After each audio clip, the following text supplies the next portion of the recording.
Good morning, students. Today I am going to continue my lecture for plus 2 Political Science Arts. The name of the chapter is Crisis of Democratic Order. Now, let us start with the topic Janata government. जो Janata government थी power में आई after 1977.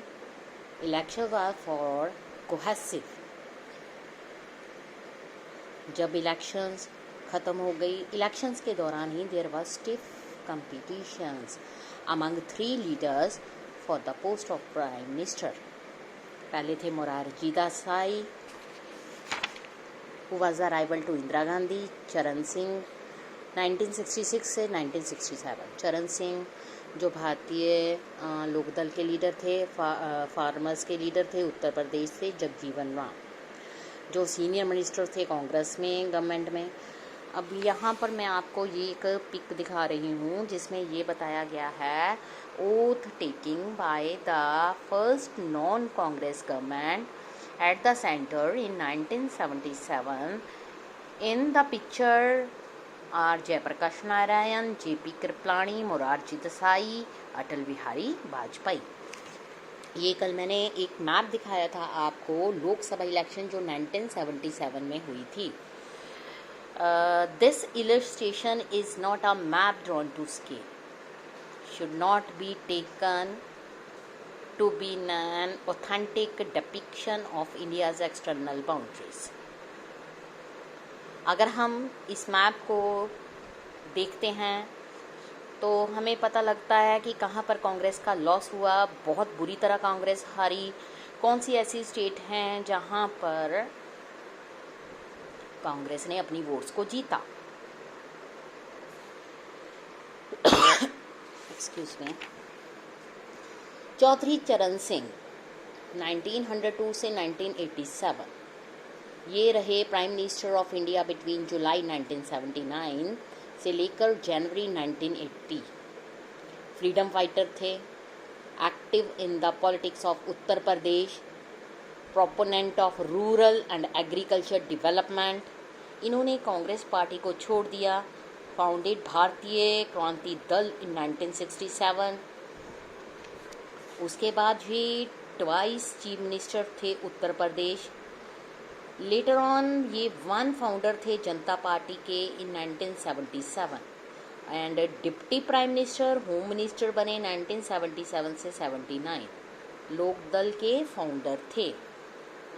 ये cartoon में बताया गया है. I got emergency was like a vacation against dictatorship, vaccination against dictatorship. It was painful and caused fever but strengthen the resistance और आवर डेमोक्रेसी. ये ऊपर भी कार्टून बने हुए हैं जिसमें ये कहा जा रहा है I can't hear, I topple Janata government.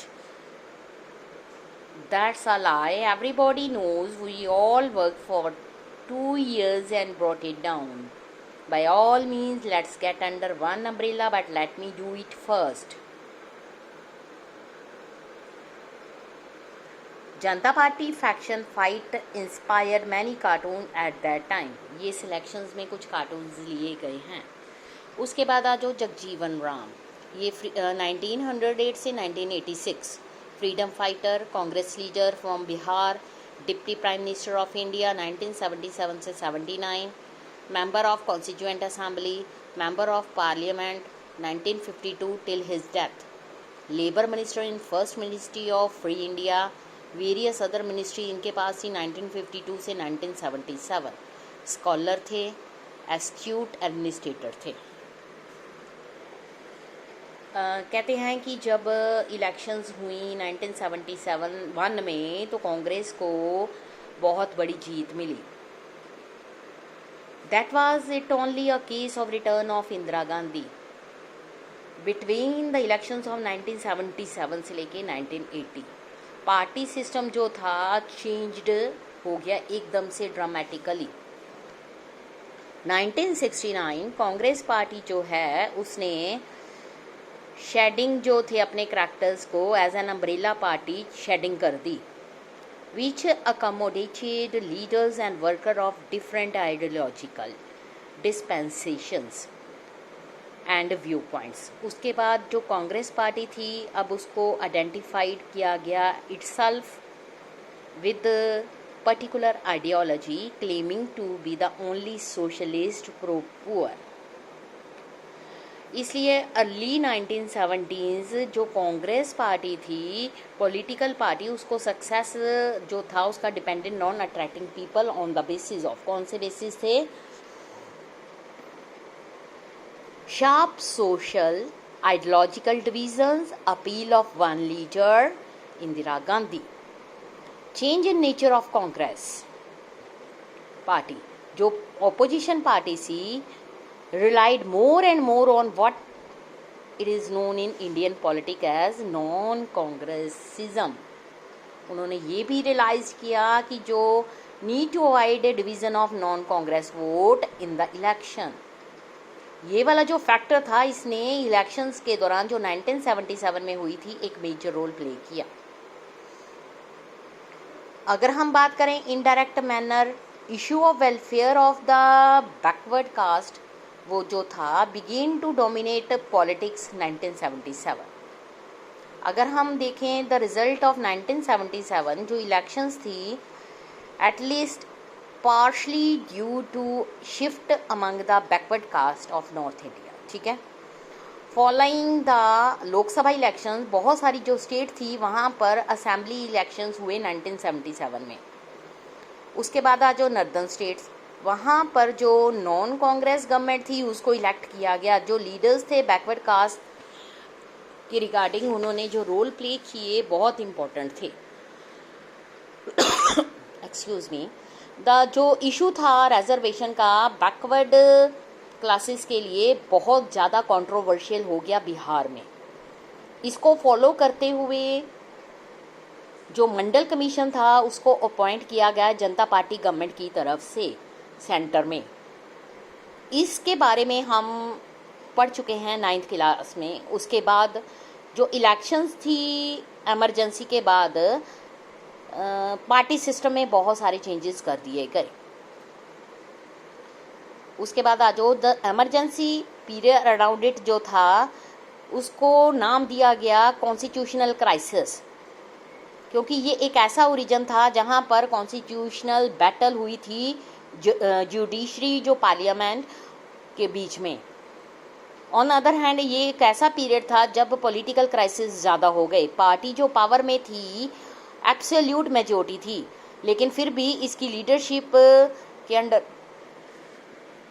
ये डिसाइड किया गया कि डेमोक्रेटिक प्रोसेस को सस्पेंड कर दिया जाए।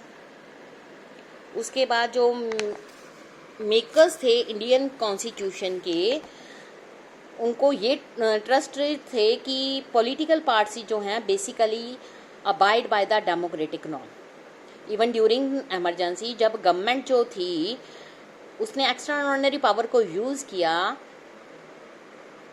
ये नॉर्म्स के अकॉर्डिंग हो गई रूल ऑफ लॉ। एक्सपेक्टेशंस जो थी वाइड थी, ओपन एंडेड पावर्स जो थी गवर्नमेंट को दे दी गई during emergency. These were abused during the emergency. This political crisis जो थे more serious थे than constitutional crisis. Another critical जो issue था during the period वो arise हुआ role and extent of mass protest in a parliamentary democracy.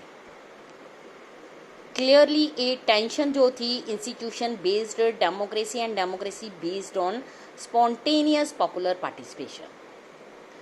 ये वाली जो टेंशन थी वो इनएबिलिटी ऑफ पार्टी सिस्टम में फैल गई to incorporate the aspirations of the people.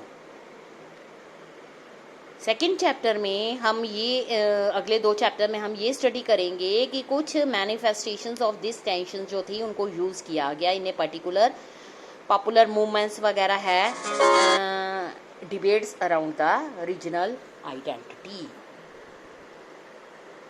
जय हनुमान ज्ञान गुण